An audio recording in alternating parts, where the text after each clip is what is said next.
পূর্ববর্তী ভিডিওতে singular procession এবং প্লুরাল পসেশন নিয়ে সামান্য একটু আলোচনা করেছিলাম। আমরা দেখেছিলাম যে আমরা যদি বলি বইয়ের কাগজ, তাহলে আমরা বলছিলাম বুক সিঙ্গুলার অ্যাপোস্ট্রফি এস পেপার, এবং আমরা যদি বলতাম বইগুলোর কাগজ, তখন আমরা বলতাম বুকস অ্যান্ড অ্যাপোস্ট্রফি পেপার। যখন সিঙ্গুলার হয় আমরা একটা অ্যাপোস্ট্রফি এস ব্যবহার করি, যখন প্লুরাল হয় শুধুমাত্র আমরা একটা অ্যাপোস্ট্রফি ব্যবহার করি। সো এটা তো আমরা জেনারেল থিং, যেটা কিনা আমরা পূর্বের ভিডিওতে শিখলাম। এই ভিডিওতে আমরা আরো নতুন কিছু শেখার চেষ্টা করব। যেমন কারো নামকেও আমরা মাঝে মাঝে প্লুরাল করতে পারি। যেমন আমি বললাম করিম, সো আমি এটাকে একটা ফ্যামিলি হিসাবে কাউন্ট করে বলতে পারি করিমদের বাড়ি, বা আমি করিমদের বাড়ি গিয়েছিলাম। আমি করিমের বাড়ি বলি নাই, আমি বললাম করিমদের বাড়ি গিয়েছিলাম। ওকে, আমি হারিসদের বাড়ি গিয়েছিলাম। সো মাঝে মধ্যে আমরা নামকে ফ্যামিলি বা গোষ্ঠী হিসাবে কাউন্ট করে প্লুরাল করতে পারি। সো সেই ক্ষেত্রে আমরা কিভাবে করব এবং সেটার প্রসেশনটা আমরা কিভাবে করব।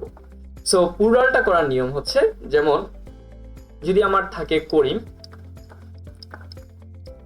আমরা একটা এস অ্যাড করব এবং পসেশনের জন্য আমরা একটা অ্যাপোস্ট্রফি ব্যবহার করব। তাহলে আমরা বলবো করিমস হাউস, করিমদের বাড়ি। বাট আমার শেষের অক্ষরটা যদি এম না হয়ে এস হইতো, তাহলে কি হইতো? যেমন আমরা বলতে পারি হারিস। এই ক্ষেত্রে আমাদের প্লুরাল কিভাবে হবে? হারিসদের আমি কিভাবে বলবো? এই ক্ষেত্রে আমরা একটা উইয়ার্ড নিয়ম ফলো করি এবং আমরা বলি, আমরা একটা ইএস অ্যাড করে প্লুরাল করি। তখন আমরা বলবো হারিসেস অ্যাপোস্ট্রফি হাউস।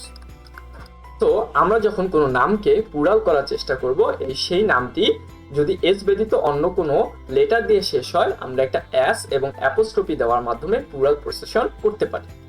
অন্য ক্ষেত্রে সেই নামটি যদি এস দিয়ে শেষ হয়, আমরা ইএস অ্যাড করে অ্যাপোস্ট্রফি দেওয়ার মাধ্যমে সেটাকে প্লুরাল পসেশন করে থাকি।